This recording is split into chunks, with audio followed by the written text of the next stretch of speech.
नमस्कार, टीवी 9 राजस्थान पर आज की इनसाइड स्टोरी के साथ मैं हूं भविष्य त्यागी।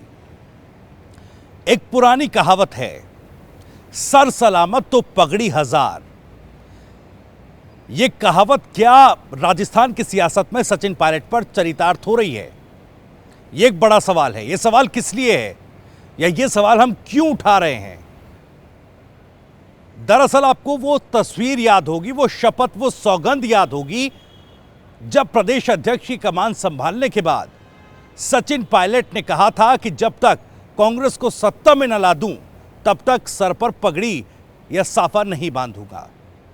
ग्राउंड पर मेहनत की सचिन पायलट ने, कांग्रेस पार्टी सत्ता में आई और उसके बाद सचिन पायलट ने जब उप मुख्यमंत्री पद की कमान संभाली तब पगड़ी बांधी, तब वो साफा बांधा, अपनी सौगंध पूरी की। इसके बाद कई राजनीतिक मंचों पर, कई सामाजिक मंचों पर सचिन पायलट पगड़ी बांधते, साफा बांधते नजर आए। एक संदेश देने की उन्होंने कोशिश की, साफा बांधने में कई रिकॉर्ड भी उन्होंने बना डाले। लेकिन आज तो ऐसा लग रहा है कि आज पगड़ी की बात नहीं, आज तो सर बचाने की कोशिश कर रहे हैं सियासी तौर पर।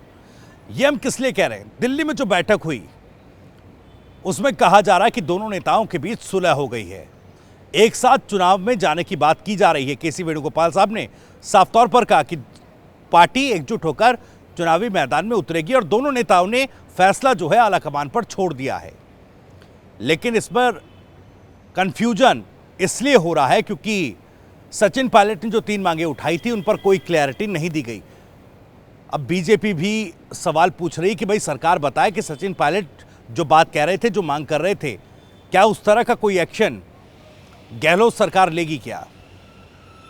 सचिन पायलट की राजनीतिक या यूं कहें कि सियासी भूमिका आने वाले चुनाव में क्या होगी, इस पर भी कोई क्लैरिटी नहीं है। क्या किसी तरह की फटकार आलाकमान की तरफ से लगाई गई है, सख्त निर्देश दिए गए हैं क्या? सवाल यह है कि सचिन पायलट के हाथ आखिर आया क्या? एक बड़ी सियासी लकीर भ्रष्टाचार के मुद्दे पर, पेपर लीक के मुद्दे पर खींचने के बाद आखिर सचिन पायलट को मिला क्या?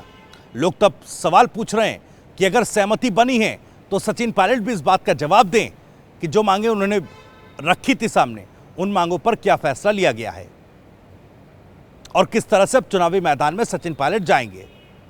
हालांकि इसको लेकर कांग्रेस पार्टी के प्रतिनिधियों से पूछा जा रहा है तो वो कह रहे हैं कि आने वाले समय में ये चीजें साफ हो जाएंगी। तो क्या अभी तक किसी तरह का कोई ठोस फैसला नहीं हुआ? अगर ठोस फैसला हुआ होता तो जाहिर तौर पर वो जनता के सामने रखा भी जाता और सचिन पायलट इसमें जरा भी देरी नहीं करते।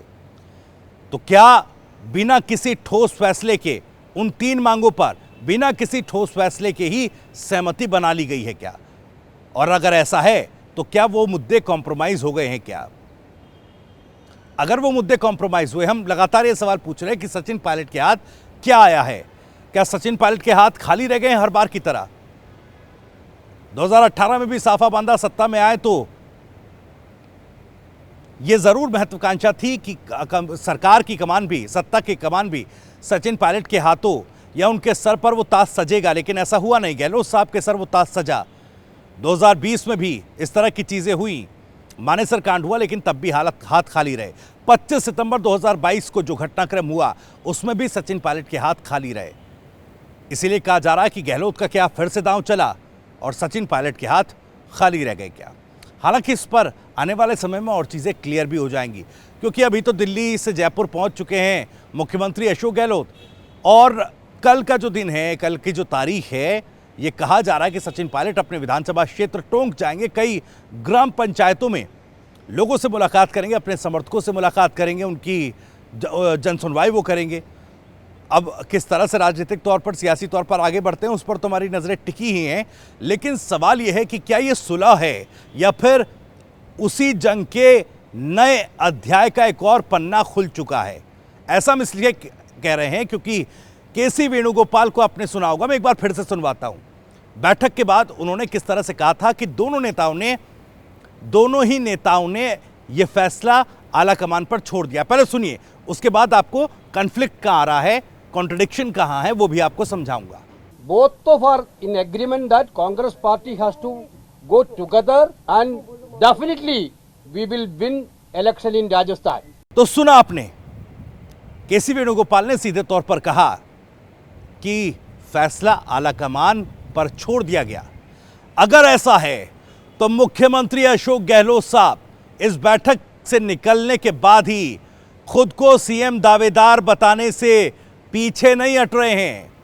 इशारों इशारों में वो कह रहे हैं, देखिए सचिन पायलट को तो आलाकमान के निर्देश पर ही चलना पड़ेगा और अब कुछ भी हो जाए, जो जन सरोकार की नीतियां, जो जनहितैषी योजनाएं उन्होंने प्रदेश में चलाई है, जनता उनकी सरकार को ही रिपीट करेगी। पहले सुन लीजिए मुख्यमंत्री अशोक गहलोत ने इस बैठक के बाद जब वो मीडिया से मुखातिब हुए तब क्या कुछ कहा, उसके बाद आपको बताता हूं। मुझे लगता है इस बार मैं सफल हुआ हूं और जनता इस बार मुझे लगता है कि इस बार सरकार रिपीट कर सकती है। वैसे तो माई बाप जनता ही है, वो फैसला करेगी, वो मंजूर होगा।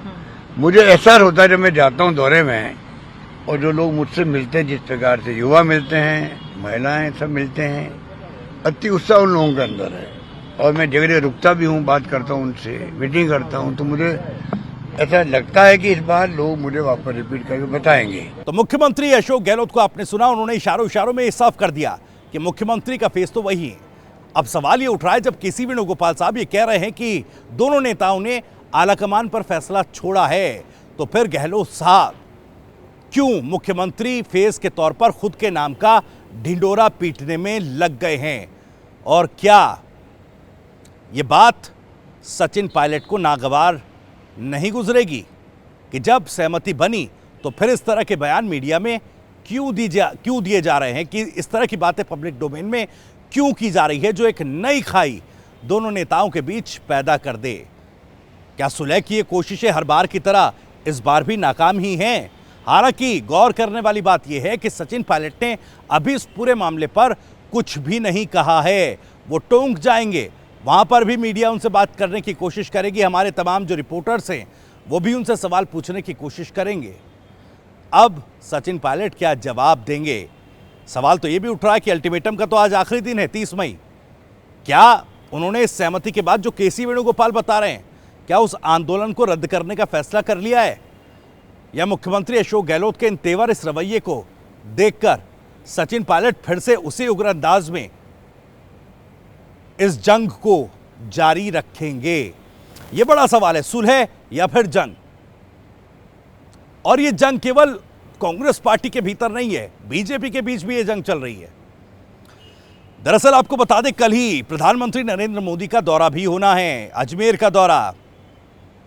अजमेर दौरे को लेकर पहले ही कांग्रेस सवाल उठा रही कि भाई देखिए, अजमेर में आकर तो ईआरसीपी को राष्ट्रीय परियोजना घोषित करने की बात प्रधानमंत्री मोदी ने कही थी, लेकिन उसको इन 4-5 सालों में पूरा नहीं किया गया। वो लगातार ये सवाल उठा रहे हैं। लेकिन एक सवाल बीजेपी के अंदर खाने भी उठने लगा। एक मीडिया हाउस को दिए गए इंटरव्यू में पूर्व मंत्री कालीचरण शर्राफ, जो कि वसुंधरा राजे के करीबी माने जाते थे, वो ये इशारों इशारों में कह रहे हैं कि ऐसा नहीं है कि वसुंधरा के नाम पर चुनाव नहीं जीता, बिना वसुंधरा राजे के चुनाव नहीं जीता जा सकता। प्रधानमंत्री मोदी, केंद्रीय नेतृत्व के सहारे भी चुनाव जीता जा सकता है। यानी सीएम फेस को लेकर खींचतान तो बीजेपी के भीतर भी मची हुई है, वो रार मची हुई है, लेकिन हर बार की तरह ये रार सतह पर कांग्रेस पार्टी के भीतर ही नजर आ रही है। अब चूंकि 9 साल जो हैं मोदी सरकार को हो चुके हैं पूरे, दूसरा टेन्योर 9 साल, दोनों टेन्योर मिलाकर 9 साल पूरे हो चुके हैं। एक तरफ बीजेपी 9 साल की उपलब्धियों को लगातार प्रेस कॉन्फ्रेंस कर करके जनता के सामने रख रही है, तो वहीं 9 सालों पर कांग्रेस पार्टी भी प्रेस कॉन्फ्रेंस कर करके महंगाई और तमाम रोजगार जैसे मुद्दे जो हैं उनको लेकर केंद्र सरकार को टारगेट कर रहे हैं। लेकिन अब राजस्थान की पॉलिटिक्स काफी दिलचस्प हो चुकी है। बीजेपी में भी अंदरूनी कलह जरूर है जो सतह पर नहीं है, लेकिन दिल्ली से जो सुलह की कोशिश कांग्रेस पार्टी के लिए, गहलोत और सचिन पायलट के लिए कोशिश एक बार फिर से की गई है, यह कोशिश कितनी कारगर है,